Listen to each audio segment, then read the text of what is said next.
Bienvenue dans Keys to Business, le podcast qui aide les entrepreneurs à retrouver clarté, énergie, performance en construisant un business qui respecte leur identité. Je suis Pascaline Montlouis, consultante en stratégie et fondatrice de la méthode Keys to Business. Et dans cet épisode, on va mettre en lumière les vraies sources de l'épuisement de l'entrepreneur. Peut-être que tu ressens une forme d'épuisement, de découragement ou même de frustration profonde dans ton business. Tu travailles, tu donnes, tu essaies, tu testes et pourtant, tu n'as pas les résultats que tu espérais. Du coup, tu commences peut-être à douter de toi et tu te demandes, est-ce que vraiment je fais ce qu'il faut? Est-ce que j'ai vraiment ce qu'il faut pour continuer? Pourquoi c'est si dur pour moi alors que pour d'autres, ça a l'air tellement fluide? Et aujourd'hui, je veux te le dire dès le début. Ce n'est pas ta faute. Tu n'as pas un problème de discipline et tu n'es pas moins motivé que les autres. Tu n'es pas désorganisé par nature. Le vrai problème, c'est que tu as un problème d'alignement. Et cet épisode va t'aider à comprendre pourquoi.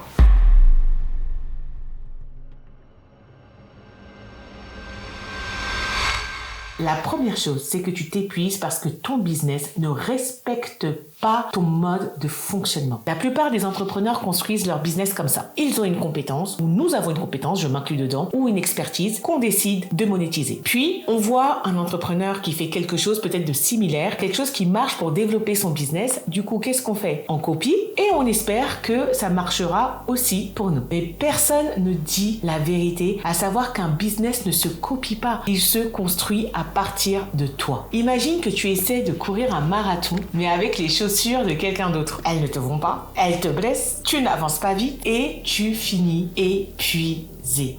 Le problème, ce n'est pas la course. Les problèmes, ce sont les chaussures. Et ton business, c'est pareil. Tu t'épuises parce que il n'a pas été conçu pour ton énergie, ton rythme, tes forces naturelles. Et du coup, ça te draine, ça te prend de l'énergie et de la motivation. Selon une étude de l'Institut Gallup sur plus de 700 000 professionnels, il a été prouvé que les personnes qui travaillent selon leur talent naturel sont 3 fois plus productives et 6 fois plus engagées. Mais 80% ne savent pas quels sont leurs talents naturels. Et c'est certainement ce que tu vis. Tu es peut-être quelqu'un qui fonctionne par intensité. Tu es super créatif, tu as des pics d'inspiration, tu carbures à la nouveauté et puis quelqu'un t'a dit non, il faut que tu publies tous les jours. Il faut que tu essayes de faire la même chose pendant 6 mois. Répète. Alors c'est vrai que la répétition amène un résultat. Mais toi, résultat des courses, tu t'éteins parce que ce conseil ne correspond pas à ton mode de fonctionnement. La solution pour pallier à ce problème, il faut que tu puisses identifier ton mode de fonctionnement naturel. Demande-toi, est-ce que je suis plutôt créatif ou analytique? Est-ce que j'ai besoin de variété ou de répétition? Est-ce que je suis intensif ou progressif? Est-ce que je suis plutôt structuré ou intuitif? La chose qu'il faut savoir, c'est que ton business doit s'ajuster à toi et pas l'inverse. La deuxième chose, c'est que tu t'épuises parce que ton business model n'est pas adapté à toi. Un business model, ce n'est pas juste vendre quelque chose. C'est tout le système qui produit ta valeur, ton argent, ton énergie, ton expérience au quotidien. Donc, si ton business model ne respecte pas ta personnalité, tu forces, tu t'épuises, tu procrastines, tu doutes et tu n'aimes plus ton activité. On peut avoir, par exemple, 3 entrepreneurs et 3 business models. Tu prends 3 entrepreneurs avec exactement la même expertise. Ils sont consultants. Il y a le consultant A qui adore faire du one-on-one. Le consultant B, lui, qui déteste le one-on-one, mais qui adore transmettre en groupe. Et il y a le consultant C qui, lui, veut être seul et créer des formations. Tu as 3 modèles différents. Mais si le consultant C copie le modèle du A, il va droit au burn-out. 70% des solopreneurs abandonnent dans les 3 premières années, non pas par manque de compétences, mais parce que leur modèle économique ne leur correspond pas. Donc, moi, je me souviens d'une entrepreneuse qui me disait, mais Pascaline, j'ai fait tout ce qu'il faut, mais je suis vidée, je n'en peux plus. Et c'est un discours qui revient souvent. Et quand je lui demande son business model, elle me dit, voilà, j'ai une offre de coaching intensif, donc vraiment, je passe 5 heures par jour avec mes clients, mais cette entrepreneur,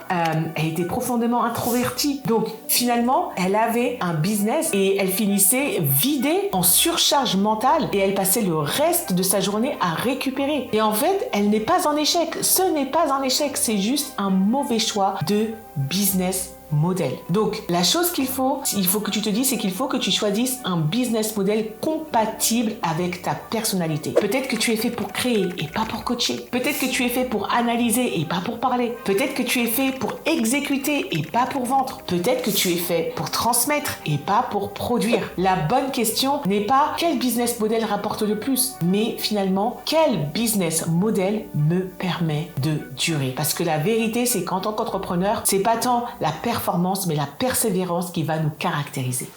La troisième chose, c'est que tu t'épuises parce que tu es en mode survie stratégique. L'épuisement entrepreneurial n'est pas physique, il est stratégique avant toute chose. Quand ton business est désaligné, tu entres dans un cycle dangereux. Tu testes une stratégie, elle ne te correspond pas, elle ne donne pas du coup les résultats escomptés, tu te remets en question, tu changes de stratégie et tu recommences à zéro. Ce cycle-là te vide. Tu peux avoir le meilleur téléphone du monde, mais si tu es à 2% de batterie, il ne fera rien pour toi. Et ton business, c'est exactement la même chose. Ton énergie stratégique est trop basse. Par exemple, voilà, tu as planifié une nouvelle offre, tu y crois, tu mets ton énergie, tu t'investis, puis tu la lances et au final, rien. 0 vente ou peut-être une vente. Tu as fait tes posts et tu as 2 likes sur ton post et tu te dis, ok, je dois changer quelque chose, mais finalement, tu ne changes pas la bonne chose. Tu changes la stratégie alors que le problème, c'est l'alignement en profondeur.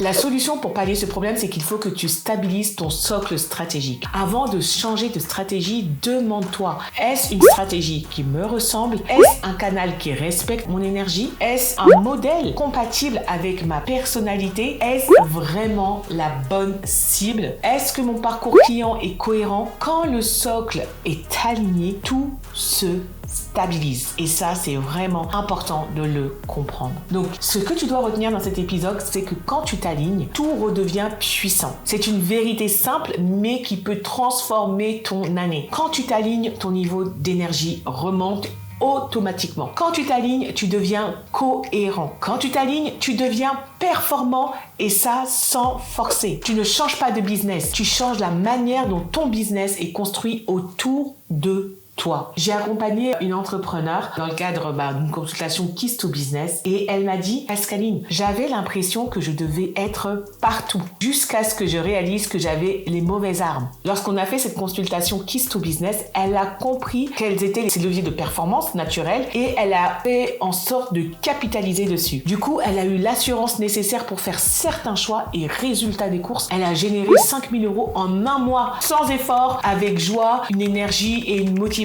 sans précédent. Pourquoi? Simplement parce qu'elle était alignée. Tu peux voir la vidéo de ce témoignage que j'ai enregistré. Première question, c'est avant Keys, dans quel état d'esprit tu étais dans ton business? Si je devais vraiment situer, je dirais que j'étais dans un état 0, voire moins 0. C'était vraiment très compliqué. Et qu'est-ce qui te manquait pour avancer? Pour faire simple, ce qui me manquait pour avancer, je pense que c'est vraiment l'alignement. Être en accord, me connaître déjà, être en accord en fait avec moi-même. Donc ce n'est pas un miracle, c'est simplement le fruit de l'alignement. Si tu veux savoir pourquoi exactement ton business te fatigue, si tu veux mettre des mots réels sur ce que tu vis, si tu veux comprendre où se situe ton désalignement et avoir des premières pistes pour rectifier le tir et t'ajuster, je t'invite à télécharger ton guide d'autodiagnostic Business Model. C'est un outil puissant que j'ai créé et qui va t'aider à voir ce que tu ne vois pas encore. Le lien dans la description. En tout cas, merci d'avoir suivi cet épisode Keys to Business. Si tu veux soutenir le podcast, laisse une note, like ou laisse un commentaire et partage cet épisode à un entrepreneur qui en a besoin. En tout cas, garde à l'esprit qu'un entrepreneur qui s'aligne, c'est un business qui réussit. Je te dis à bientôt pour le prochain épisode.